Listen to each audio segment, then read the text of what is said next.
First off, we got to give a shout out to this person. The name. Baby oil bottle. And the picture. I'm like, yo, wait, am I saying that's right? Benny? Yes. Dude, That's hilarious. I said, oh my gosh, baby oil bottles. Okay, shout out to you, baby oil bottles. Good morning. Hey, it's a great morning. Being able to dash and work whenever you want. Would that make DoorDash better? Yeah, but good news. He can do that if he gets those numbers up and get to the Platinum Dasher. Well, depending on if they are in New York. Because, you know, New York have those restrictions. Oh, well, yeah, I don't know. Well, I guess California would have that too then. They have the same kind of deals going on. Well, would it make DoorDash better, though, if they have those restrictions? Oh, it's going to saturate the crap out of it. It wouldn't make it better. People think it's going to make it better, but it's just because you're online, doesn't mean you're going to get an order, my friend. Yeah. I mean, you can be online for 3 hours and just sit there. And I'm glad you said that, because I don't think drivers take that into account, right? If there are a crap load of drivers or dashers out on the road at the same time, it doesn't matter if it's peak pay or non-peak pay, it doesn't matter. Yeah.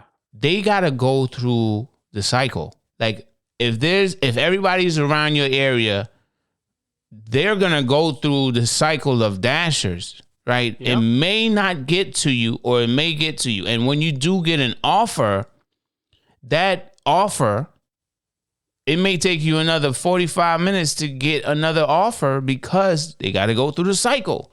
It's a whole cycle, right? If the order is placed, if there's the demand, the amount of drivers that's on the road and the amount of drivers that are accepting everything that they see. Because if they are not, look what they did to you. They send you the one that nobody else wanted, you know? Yeah, in hopes that I wanted to get back up to 60. Yeah. That's the only reason why they were sending me that. Yeah. Because I had just dropped down under 60. But that's why I always hated peak pay, right? Yeah. I never liked peak pay. I see peak pay, I don't ever want to get on because people see that like, oh, extra $3. No, my friend. Extra you sitting there waiting for orders. That's about to happen because more people are getting on and you're never going to get an order. Unless you have top priority. Unless you have top priority, but then you have top priority on seeing everything. And you're not going to see the best of the best. No, you know? No. And then if you happen to decline what's not the best of the best, your top priority is going to be going away. Yep, soon. Just like that. It's just an endless cycle. It's pretty hilarious because we know what's happening, but we're still following. I want to make some kind of. I want to like when that does come here, when the new system comes here, I am going to do a kind of a similar series of how you did it, and take it more serious. Now, like you said, with the catering, I knock them suckers out 2-3 hours, and I'm back at the house. It's great. It's the best thing ever. I love them. You know what I mean? I talked to Ben. He jumped in the live yesterday. He's awesome. I mean, but yeah, man, it's now that I have that going, like, you know, to not have to waste that time. I can focus on making that afterwards. Yeah.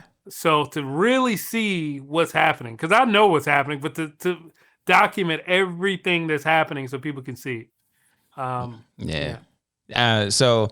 All right, let's get this comment off the screen. We got 3 more, including this one. Limit delivery area or pay more for anything over 5 miles. And I guess it's kind of like what we were talking about earlier with the 15+ mile orders, right? Yeah. Pay more, but your idea is to have a minimum tip over a certain amount of miles, right? I think it's 10, right? Yeah, 10, yeah. But the thing is, that might work too, but it's going to get passed on to the customer. Let's be honest. DoorDash is not going to pay more. So it's either they're going to give us that extra pay, give us directly, and the customer still thinks they're only tipping us $2, but in reality, when they pay that extra $7 to DoorDash, we get that as well. Or they use transparency and tell the customer, hey, we have to have a minimum tip here for the driver coming that far. But I think 5 is too little. What? I think 5 is 5 miles? Yeah, 5 miles is too short of a distance for extra pay.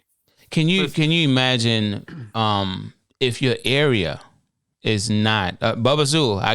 We gotta pick apart your comment like we did all the other ones. Okay, can you imagine if your area within 5 miles, you only have maybe 2 or 3 restaurants, and they are not that busy. Yeah. Oh yeah, you're just sitting there. You're just gonna sit there. It's an endless cycle. That's what I'm saying. 5 miles is too narrow of a area there. Yeah. But we all love Bubba Sue. I mean, Yeah. awesome. Always great positive comments. Always. I never had an issue with Bubba Sue until Bubba Sue agreed with Josh one time. That's the only issue I have with Bubba Sue. But all right. So Courier 6 says declining no tip orders doesn't affect AR, similar to I guess cash on delivery orders. I never did a cash on delivery. Have you? Either. Oh, okay. No, me either. Yeah, I won't. I mean, it's just I don't trust people. I'm not gonna do it. So I turned that off immediately. Dude, I can't blame you. Okay, I don't trust people either. Okay, did you see the video that I did about the my process of the alcohol delivery? Yeah, I saw that video. But did you see my response to the comments? Because I saw that. The guy. I mean, I don't agree with leaving the. I don't agree with that, but I didn't go in there and comment it. So I take my alcohol up to the door. Okay. But I don't hand it to him. I put it off to the side, always to the side, and I have free hand when doing the process. It's never in my hand. It's always to the side. They may not even know it's there until here it is. So okay, well let me hear. What do you disagree with? Because I see it as leaving it in the car. I understand. Leaving it in the car. I understand that, right? But why do you disagree with that? Because they may feel, I'm thinking about it as a customer. They may feel like he don't trust me. It's an immediate negative. It's an immediate negative to the positive customer. So we can't think of every customer is going to try to take your alcohol. That's not what I'm doing. I know that's not what you're doing. But I'm saying with the mentality of the customer, I'm like, well, he had to leave that and he thought I was going to take it from him. And it's immediate negative feeling from the customer, thinking as the customer. That's my only issue with that. I see where you're going. I see your thought process with it. I'm trying to understand. I'm as a customer, I'm thinking, hold on, he had to go back to the car and get that. Like, what do you think I was gonna do? He thought I was not gonna have my ID. He think I was gonna take it. What do you think I was gonna do? He instantly that defense mechanism might come up for the customer. But my thought. Who cares? I mean, I don't. I care because I mean, Why? then there, if you have you build these relationships, right? I mean, I don't know if I'm building a relationship with this guy who's ordering alcohol at 2 p.m., but exactly. Go ahead, continue. but you build these relationships where you want them to be positive. You don't want to assume I'm not delivering at night alcohol anyway. It's just not going to happen. I'm not at night delivering anything, but I'm not delivering alcohol at night. I'm just not going to do it. But you want to assume the positive side of people, and leaving that in the car assumes that they're going to do wrong.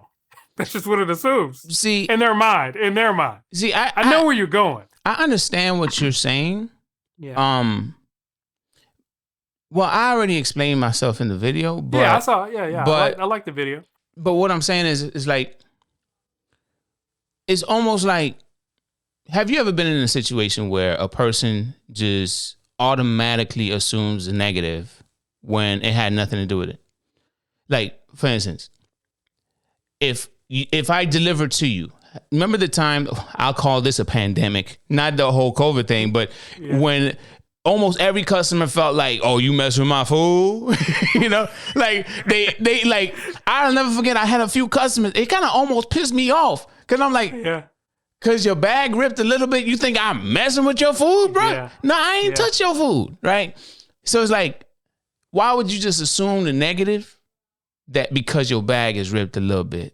I just brought you your food. I didn't mess with your food. But I know you assume the negative because of what you see online. And I get it. But don't treat every dasher that way. And I had about 5 customers. I could count on one hand. Yeah, 5 customers that assumed that I was messing with their food. And I'm like, I have too much pride in what I do for you to assume. Like, that was like, I went coming to America on them. Like, What? Like, I almost went King Joffrey Joffa on them. You know what I'm saying? So, I mean, those Chick-fil-A bags, man. Yeah, bro. You grab it and your finger's going to break into there because all that steam is in there. Exactly. Those Chick-fil-A bags are just the worst. They need to only put it in that plastic bag. So the point that I'm getting to is just more of, I'm not assuming the negative, and I don't want you to assume the negative. So when I come to you, like, let's say you're my customer, right? Mm-hmm. Well, you're DoorDash's customer, but I'm delivering to you, right? I got you. I'm going to give you an experience. The exchange is going to be such a positive experience. I ain't going to give you a moment to think like, why he left where my alcohol? You know, that's a good point. You know, so I'm going to give you this level of customer service. Like I had a catering order today, right? They had a party, right? And it was a lot of food, but no one showed up for the party. I'm like, okay, well, you don't need it. I'm gonna take it back. You know, like, They're like, wait. I'm like, I'm just playing. So the whole experience is like, I didn't give him a chance to think of, y'all ain't got nobody here. This guy just made me laugh. Dang, man. Don't make me laugh about that. That's messed up, man. They're having a party, nobody there. Nobody showed up, bro. You know, so when they ordered like 1,000, you got BJ's Brew House over there? It's like 45 minutes away. I don't have it where I accept it. But. They ordered like $1,000 worth of BJ's Brew House. Dang. And they only had maybe like 4 people. Dang. So that's a lot of BJ's. So just imagine. So that's my approach with it, right? I'm gonna give you an experience. I'm gonna talk to you as a customer. I'm going to answer any questions you may have. No, I got your stuff. Yeah. I don't want it. No, I got you. That makes it. You made a really good point there. It's about the experience you're having. Yeah. They don't even have the time to think about that. Yeah. Keep doing you. Yeah. I am. You know, I am. I just wanted to know. Saying, like, I just wanted to know why you disagreed with it. Yeah. Yeah. And that's, that first, we only have a split second to make that initial, interaction. We have the split second to build that rapport. Yeah. And, being like, oh, all right, now you signed that. Let me go. To me, that'd be like, whoa, what do you think I was going to do? But I don't know. I got to ask you this before we change the comment, because I have one more comment, right? Okay. I got to ask you this. Isn't it better to want to give every person a better experience versus like, man, here's your stuff. Goodbye. 100%. Like I put an extra effort in every delivery that I do. Don't get me wrong. Sometimes I get complete a-holes. You know, it is what it is, right? And I just try to back away as slowly as possible and then creep into my vehicle and I'm gone, right? But majority of my deliveries, I try to give, at least it's woven in my DNA, man. It's like I have to give them the best experience possible. And I'm not the type to give them every little detail. Hey, I've been waiting at the restaurant for 5 minutes, and they said it's gonna be another 15 minutes, and then 10 minutes later, hey, I'm still at the restaurant. I told you 15, but I still have another 5 minutes before. I'm not that. Me either. That ain't me. That ain't me, right? But I want to give the best experience possible on every single delivery, so you will remember me. Not for no ratings. I don't give a damn about no ratings. It's just, I want you to remember this guy. Because I know there's a lot of bad dashers out here. And they doing some crazy stuff. I want you to remember this so you can keep ordering. That's my take on it. I want you to keep spending your money. Yeah. You know? I mean, it's the way to be, man. Customer service minded. Yeah. And that's pretty much it. So if you watch my other video and you agree with this guy right here, right? It's cool. I ain't got no problem with you. Okay. Just let me do my thing and leave me alone. Okay. Don't put no more comments. All right. So, all right. The very last one here is get rid of the tier system and base pay $1 per mile. Yeah, I saw that comment. They're just not going to do it. I mean, it sounds good to get. See, they invested money into this. Yeah. It's not like they just said, "Oh, tiers." This is cultivating. This is putting psychological people on this job. Oh yeah. To put money into seeing what will get these orders delivered. That's the only thing they're trying to do, guys. I mean, yeah. They're I made a joke on my channel one time that they're not a service company anymore; they're a tech company, and that's just what they've become. Yeah. Because they're using these tools in order to get the job done. Yeah. Now base pay $1 per mile. Do you really want $1 for the 1 mile order going across the street or the 0.7? You want that when it works, but you don't want that when it's across the street. Let's be honest, guys. Let's be honest. So we say that when we want $4 when we're going 4 miles or $5 when we're going 5 miles, but when it's across the street, do you want them to start going like 30 cents? Because if it's $1, that means there must be a math equation, right? So 0.3 miles is going to be 30 cents. So or however they're going to make you hurt because they're giving you $1 per mile. Yeah. We have to think bigger because it sounds good. $1 per mile sounds great, right? It sounds good because that's what we want. People look at the whole totality with their tip and all as $1 per mile, right? Or, so if we're getting a base $1 per mile plus tips, we're winning, right? We're winning. Yeah. Sounds great until you start to get them 70 cents and 30 cents in there because you're only going down the street. I take a lot of short orders when it comes to DoorDash because that's, I can cherry pick it. Because I go in areas where restaurants are just right there. Yeah. We have a lot of restaurants and then businesses. Yeah. So when the businesses are there, they always order at the same times. Yeah. So this will probably kill me. See, I'm not really against the $1 per mile thing. Is it like everything is like close together in your area?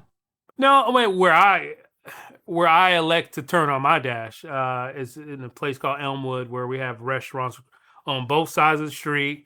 And there are also businesses, Amazon fulfillment and everything right around there. So I if I'm doing DoorDash, that is, I like to stay in one little area because I don't want to go to the French Quarter. I don't want to go down. I don't want to go where I have to drive a lot with DoorDash orders. So orders would typically come through with a good distance away from your general cluster of restaurants that you like to work. Yeah, they come. They come sometime. Yeah, they definitely come. Well, you remember when I said we laughed about it, but I said DoorDash will send me out the zone. Yeah. Like this base pay $1 per mile thing works for me because it's like my experience. I know what your experience is, right? But my experience on DoorDash, and wait, before I even finish, you were one of the drivers that were on the drive program, right? Oh yeah, loved it.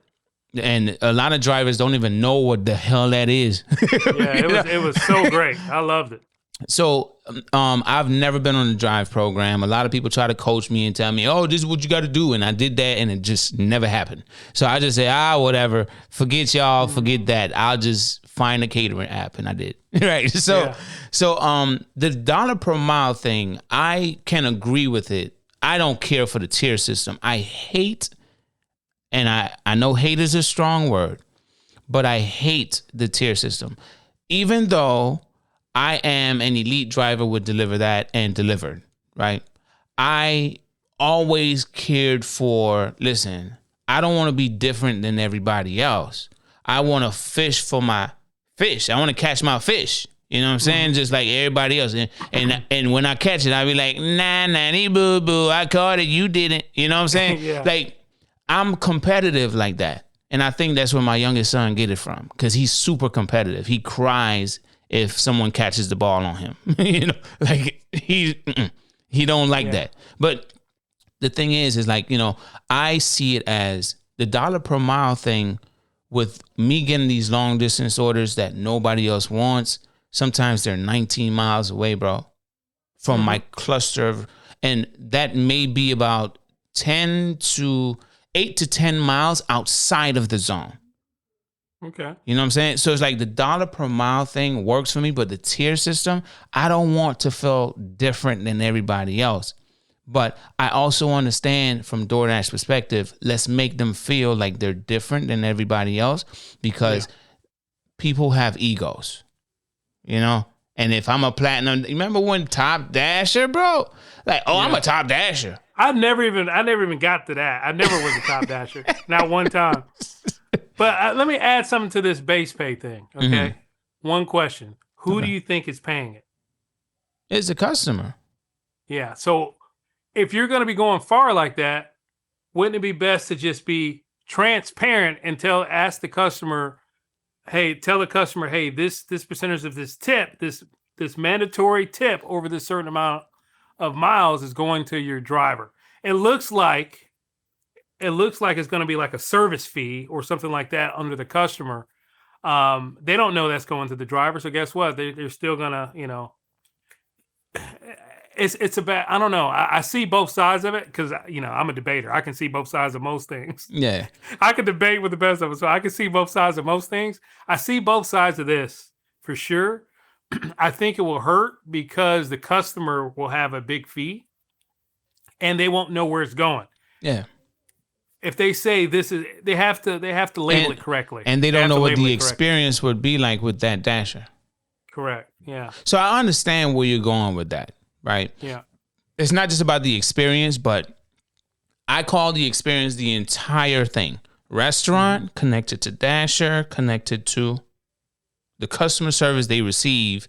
If there's an issue, will the dasher try to help them fix it, sort it out, or not? With these sealed bags, a lot of times these restaurants make mistakes, and then it puts that customer in a position where it's like, well, dang, I really wanted this meal, but they messed up.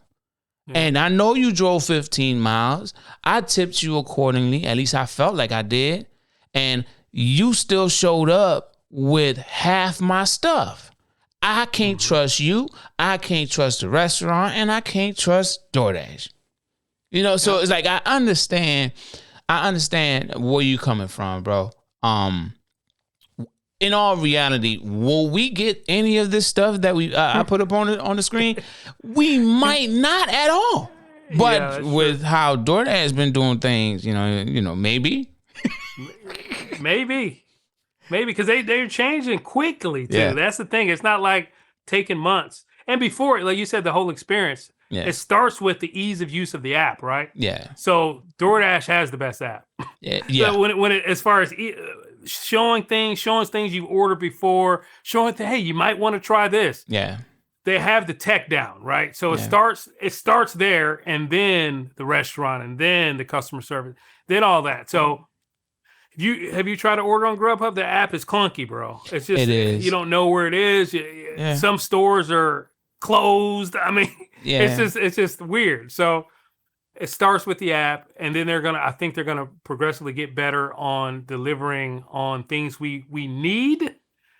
Not necessarily the wants, but the need of the driver that will both benefit the driver and the customer, because they're never going to just benefit us.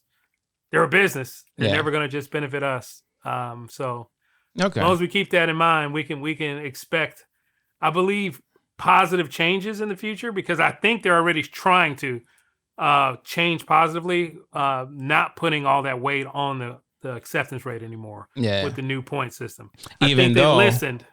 Even though it's still above the customer rating, but I feel it is, the customer rating supposed to be that one, not the. To me, it's like, and tell me if you disagree with this. To me, it's completion, customer rating, and then everything else after. Maybe even completion, honest customer. The problem is they lie a lot to get free food, so they can't put so much weight on there because there've been so many complaints about people trying to get free food, right? Okay. That's been the talk about customers trying to get free food a lot. So I think that was their thought process, that the customers can't screw you as much as you can do yourself. You know what I mean? So I like what you just did there. So let's just treat every alcohol delivery as dishonest customers. Yeah. So you made me sound like I work for DoorDash for this, because I was saying all this positive stuff. I really do believe this, though, that this is what's like some positive stuff is coming. But it's don't get me wrong, guys. DoorDash is still probably my least used right now, but I think positive stuff is coming, guys. I do. I believe it. I believe there is something coming. Especially with, I can't wait to see how this lawsuit with Uber turns out. I feel like they're going to be petty and do even better for drivers to make Uber look even more stupid. So they may pull that. They may pull that. It'll work too. I'm telling you, work. it's that's right up my alley. You know, I'm all for the Yeah. pettiness between the gig apps. You know, but Yeah. but brother, you know, I appreciate your time, man. This was a very good conversation, right? I feel like not many people are willing to have these conversations, even with like drivers within their own community, space in their market or whatever. Like, what can make DoorDash better? We've seen that they try to have that community council or whatever, but everybody we see is like, wait, you hired them. You know, like no, they're not representing all dashers across the U.S. They just representing themselves, right? But you know, it's a conversation I feel like it's good and healthy to have, to know what can make DoorDash better versus how we view DoorDash as it is and how it has been for the last few years. Take from the driver. Oh, the driver have a poor experience. Oh, take from the driver. Take from the driver. Now, I have a theory, and as we close here, I want to hear if you agree or disagree with this theory, right? So this new point system exists now because they're trying to make a better experience for dashers, because they're struggling. They're getting orders taken because it's like a lot of dashers, because of all the stuff that happened with ICE and deportations and stuff, a lot of these dashers were not as saturated anymore because of all these deportations. So I'm thinking a lot of those dashers were probably taking everything or having multiple devices, right? Getting the jobs done. That's a good point. And then now, if they got deported, they're not available to take these anymore. So DoorDash is like, damn, our numbers are dwindling. We need to do something. Yeah. If we try to put more pressure on these dashers, these American dashers, or these dashers that don't get deported, it's going to bite us in the behind. So let's give them a little bit of an ease on this right here. Mm-hmm. So what do you think? I think that's probably part of it. They're changing a lot of stuff behind the scenes. I don't know if you got the email about having to use your legal name now. You got that email? I don't get DoorDash emails. Okay. Oh, okay. So another one came out yesterday. That said, I was going to make a video, and I probably should make this video soon. But on that whole, I did a video about going to the profile picture, and people were changing their name on the DoorDash app into their nicknames. Yeah. You can't anymore. You have to use your legal name, and I think this comes from like the alcohol deliveries, and also making sure we're the right people on the accounts. So if they're going to narrow down things like making sure we can't use nicknames, Nuck is not going to deliver your food anymore. It's going to be Brandon or whatever. You know what I mean? Yeah. So if they're narrowing all that stuff down, there's a reason. Yeah. And you might be right. I didn't think about the deportations at all. I didn't think about it because it doesn't affect me. It sounds weird to say it doesn't affect me, so I don't care. It's not that I don't care. I just don't see it. Yeah. You know what I mean? So I didn't see we had a whole lot. We didn't have a whole lot here, to be honest. Like it didn't affect my market like it affected a lot of people's market. I know Steve from Ride Show Rodeo. Oh my God. But New That's Orleans, all he talked about was that. But when you think about it, New Orleans is like a predominantly like black, like heavily rooted, like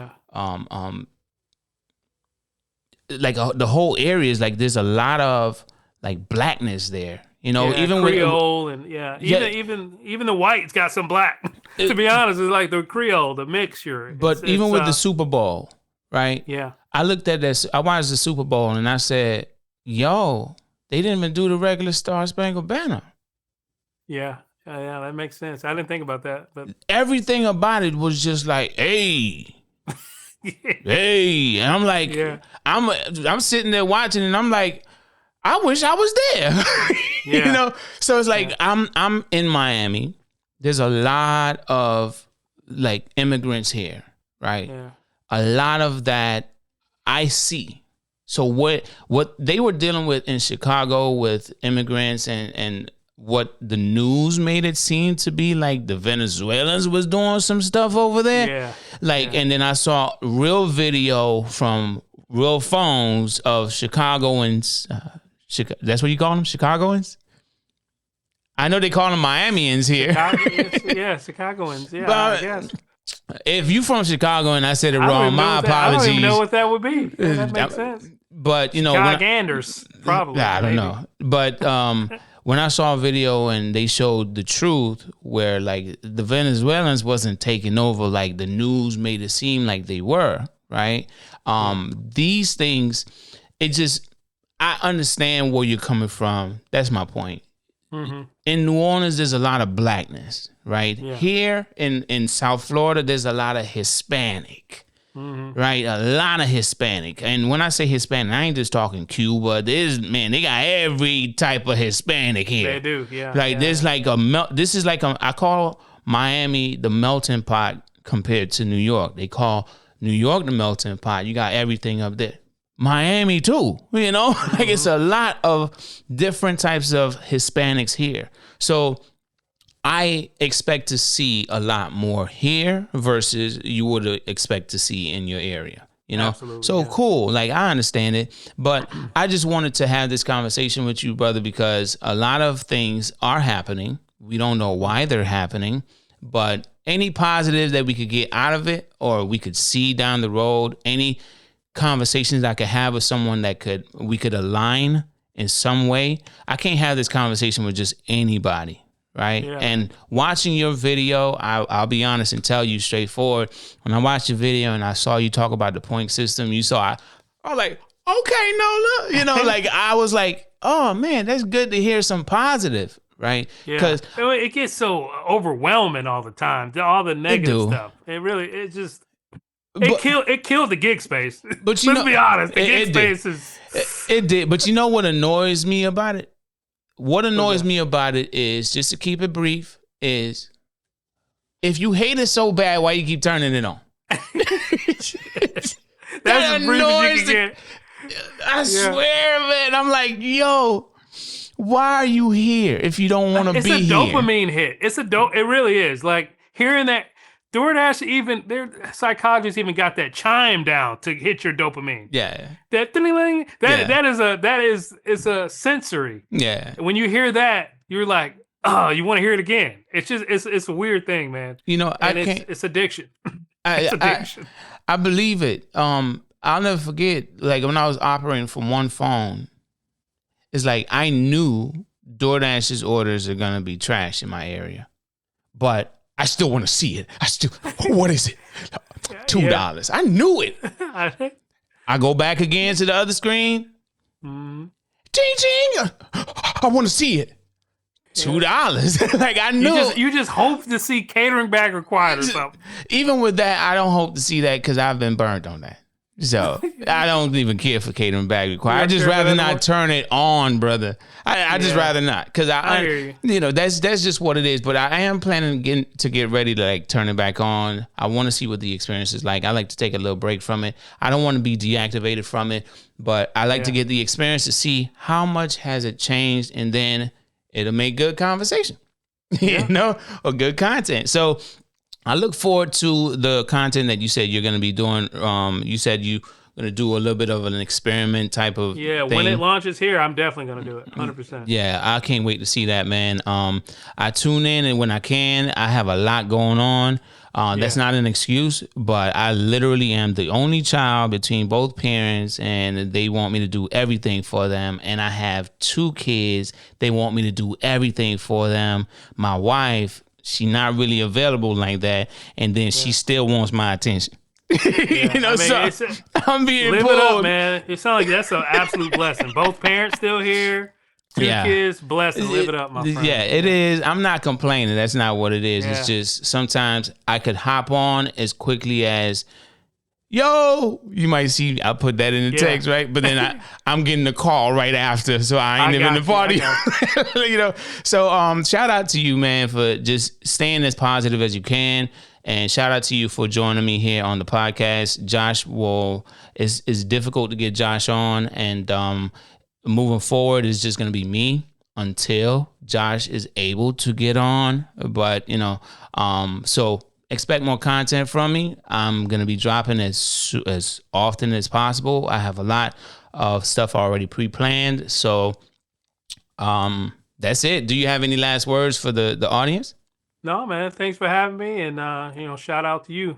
Keep going with this stuff, man. Good job. All right, brother. All right. Well, you have a good one, and All right, man. fam, y'all be easy, and just understand that there may be some good things coming down the road. You just have to open your eyes to see it, right? Yeah. Or use it to your advantage. This gentleman here says he has an MBA. He understands business, right? I understand business. I have a different way of looking at things versus someone that does not understand business. A lot of what he said, I understood exactly what he was saying, but I don't know if you understood everything he was saying.